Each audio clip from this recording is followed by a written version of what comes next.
আসসালামু আলাইকুম গাইস, সবাই কেমন আছেন? এই বৃষ্টিতে আশা করি সবাই ভালো আছেন।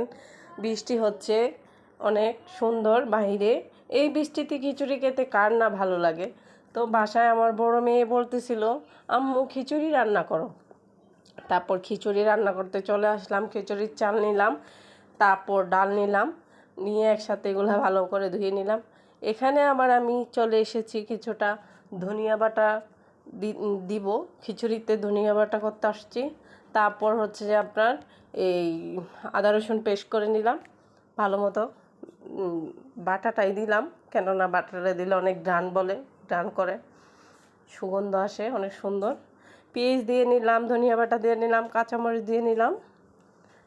এখন হচ্ছে আদা বাটা রসুন বাটা একসাথেই করে নিয়েছি, এগুলো দিয়ে নিলাম। হলুদ দিয়ে দিলাম। তারপর হচ্ছে যে আপনার হলুদ মরিচ ফাঁকি, তারপর হচ্ছে যে স্বাদ মতো লবণ দিব। স্বাদ মতো লবণ। এখন পরিমাণ মতো তেল দিয়ে নিলাম।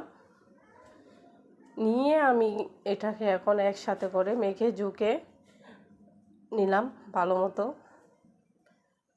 একসাথে সবগুলো উপকরণ একসাথে দিয়ে আমি মেখে নিলাম। এখন কিছুটা হাতটা ধুয়ে কিছুটা পানি দিয়ে নিলাম। এখন এখানে আমি অন্য চুলায় গরম পানি বসায় রেখেছি। গরম পানি দিয়ে খিচুড়িটা বসাই দিলাম। খিচুড়িটা গরম পানি দিয়ে দিলে একটু ভালো হয়। এখন আমার খিচুড়িটা বলক চলে আসছে। খিচুড়িটা অনেকখানি রান্না হয়ে গেছে। এখন কিছুক্ষণ পর পর আমার আবার লাড়তে হবে, না হলে খিচুড়ির নিচে বসে যাবে। এদিকে আমি আবার টমেটো এড করে দিলাম কিছুটা। খিচুড়িতে তো টমেটো দেওয়াই লাগবে। আগে আমি খিচুড়ি সম্বন্ধে কিছুই জানতাম না, কেননা আমার বাড়ি হচ্ছে যে চট্টগ্রাম। আমি এই ধরনের খিচুড়ি খাই নাই কখনো। তো আমার বিয়ে হয়েছে নারায়ণগঞ্জে। তো নারায়ণগঞ্জের মানুষ অনেক ফেভারিট একটা খাবার এই খিচুড়ি। তো আমার শাশুড়ির কাছ থেকে শেখা। এখানে এক চুলায় বসায় দিচ্ছি মুরগির মাংস। মুরগির মাংসের জন্য আগে থেকে একটু প্যান দিয়ে নিলাম, তেল দিয়ে নিলাম পরিমাণ মতো। তারপর পেঁয়াজটা আমি বেটে দিলাম, হালকা হালকা বেটে দিলাম পেঁয়াজটা পেস্ট করে মুরগির মাংসের সাথে। এখন আদা বাটা রসুন বাটা একসাথেই ছিল, দিয়ে দিলাম আদা বাটা রসুন বাটা।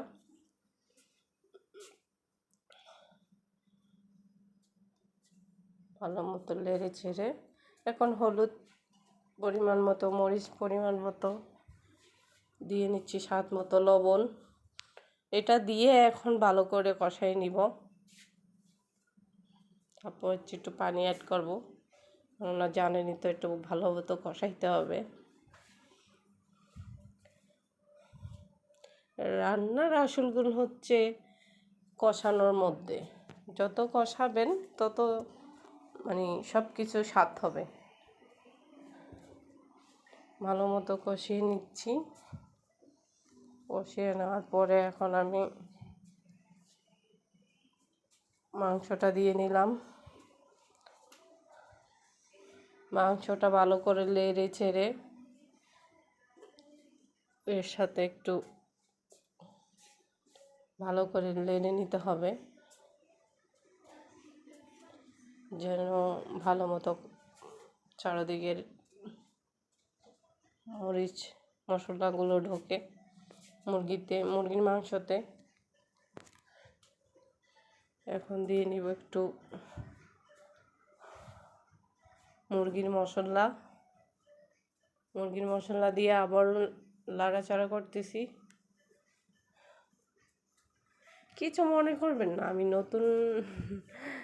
নতুন ভিডিও বানাই, তো এই জন্য আমার যদি ভুল হয়ে থাকে কোনো জায়গায় কোনো কিছু, আমাকে ক্ষমার দৃষ্টিতে দেখবেন।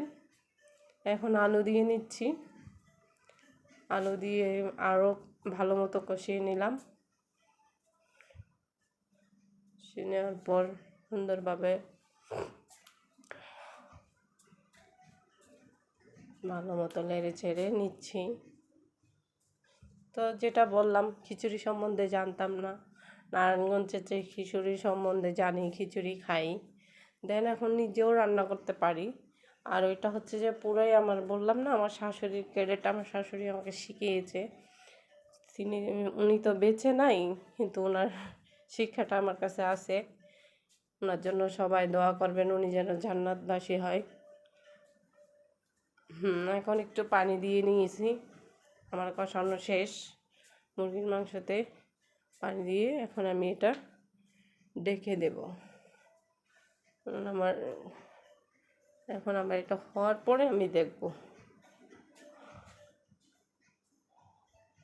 আমার খিচুড়িটা প্রায় শেষের পর্যায়ের দিকে, কেননা খিচুড়িটার পানি কমে এসেছে। এখন মনে করেন এটা নিচে দিয়ে লেগে যাবে যদি না নাড়তে থাকি। ভালো করে নাড়াচাড়া করতে হবে অনেকক্ষণ নাড়াচাড়া করতে করতে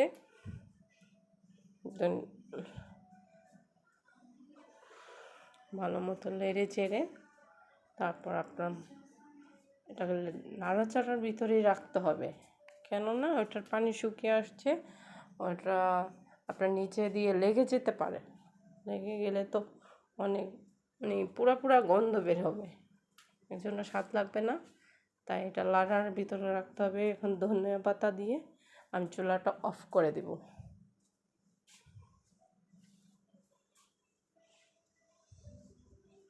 আর আমার যদি ভুল হয় আমার ক্ষমার দৃষ্টিতে দেখবেন, কেন আমি নতুন ভিডিও বানাচ্ছি এই জন্য। আর কাদের কাদের পছন্দ কমেন্ট করে অবশ্যই জানাবেন। আর খিচুড়ির দাওয়াত রইল, সবাই চলে আসবেন খিচুড়ি খেতে। আমার খিচুড়ি হয়ে গেছে, খিচুড়ি চুলা অফ করে দিয়েছি, কিন্তু লাড়তেছি। এদিকে আমার মুরগির মাংসটা বসানো, লাড়তেছি, লেগে যাচ্ছে মনে হচ্ছে, এই জন্য নাড়াচাড়া করছি। আমার মুরগির মাংস বলক চলে এসেছে, আবার ঢেকে দিলাম। আমার রান্না করা শেষ, এখন আমার খাবার পালা, পরিবেশন করার পালা। দেখেছেন খিচুড়ি মুরগির মাংস, কে কে খাবেন চলে আসেন আর জানাবেন।